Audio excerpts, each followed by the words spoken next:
This is Andi Purewal for Boxing Social, and I'm delighted to be joined by former WBO World middleweight champion Billy Joe Saunders. Billy Joe, we're getting ready for your fight for the WBO World Super middleweight title on Saturday night against Shefat Isufi. But first and foremost, how are you?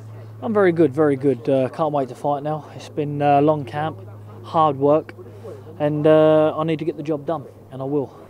How have you found training up in Manchester with Ben for the first time with a full camp? Very, very good. It's not for the first time with Ben. It's been with Ben a long time, really, on and off, and dribs and drabs. So it's been very, very good. I found it very exciting, very pleasing, and I'm fit, ready to rock and roll. I know you and Ben have got a very good personal relationship as friends. When you first joined up, did you ever think that maybe that relationship would interfere with a working relationship? No, because he's very professional with his job. He's very good friends with Tyson Fury, and they took over the heavyweight division. I feel that we've got a great working relationship, probably the best working relationship I've had with someone, apart from Jimmy Tibbs. So, it's all doom and gloom. We're ready to rock. Everybody's seen how good a job he's done with Tyson. Are we going to expect similar levels with yourself back at world level, fighting for another title at the weight up? Well, look, there's one way to find out: 48 hours time or less. Then you better see if he's done a better job or not. But it's about me. I'm in a great place, great spirit, great fitness, and fantastic shape. It talks about Shefat Isufi. I know you've mentioned it in previous interviews that many people are just writing him off. Is that a dangerous thought process for people to maybe be thinking about? Listen, the main thing is that people can think what they want, but my thinking is I'm not underestimating anybody. I'm taking him considerably serious. He's obviously trying this for his dad, who passed away, and he's trying this for his country, and he's coming to win just as much as I am.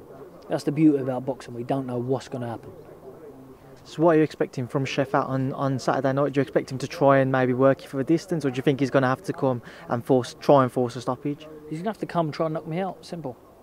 Stand back and box me. It can be an hard night, can't it? So I think that he has to, he has to come and try and knock me out. He has to come to me. And you yourself looking to become a two-weight world champion now. How have you found adjusting to the new weight? Not easy, but it's a little bit easier than 11.6. So good, ready to rock. Surprised when you say not easy. Obviously, people, you've mentioned it yourself, they don't look at you as a big super middleweight. What are your thoughts when you see yourself in camp? Well, people will see what I'm like at super middleweight. Put me in the fights and I'll show you.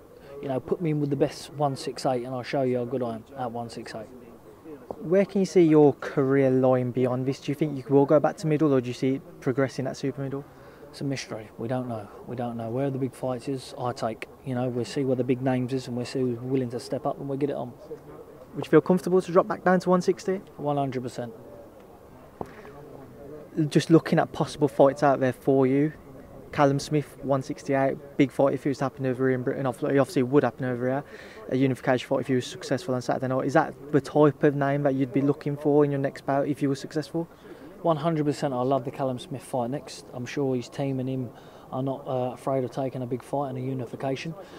So it could happen. A lot's been made about Callum's height, and obviously he's the big guy at 168. What have you thought about him, and how much of a significance do you think that would be in a bout against yourself? It all depends what tactics a fight was going to apply in the fight. It all depends, a big man is very, very good if you let him use his strength and his best attributes. I think that's good fighters will always find a way to take great attributes away from good fighters. So I think it's very, very helpful to have the size, but size don't always win. I just wanted to get your thoughts on some recent comments from Deontay Wilder. I'm sure you may have seen it, where he said, you're getting ready for Dominic Brazil. It's a sport where you're getting paid, and you can effectively kill someone. Was his comments? What are your thoughts to that? My thoughts are that you can kill people here and get away. It's happened. You can put people in comas and get away, but I'm sure it was probably picked up wrong by the press. Even though I've had my altercations with Wilder and Nando's, I'm sure that he don't really mean about killing someone in the ring, but if he has, he's very stupid for making them. But he's not far wrong talking. This sport, people need to realise this sport is dangerous, and you can be killed. And when you see these people making fun of fighters and talking them down and not giving them the credit they know, they should listen to talk like that and look at the history and think, well, you can kill someone in the sport and get away.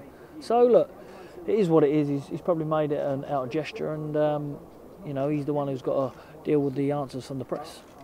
And finally, training with your friend Tyson Fury now. How has he been looking in camp? He's been looking very good. His training's immense for a heavyweight. He's firing on all cylinders. He's looking very good, very sharp, and I'm looking forward to him fighting in Vegas. Well, Billy Joe, I know you want to shoot off soon, so thanks for speaking to Boxing Social. God bless you, mate. Thank you. Cheers, man.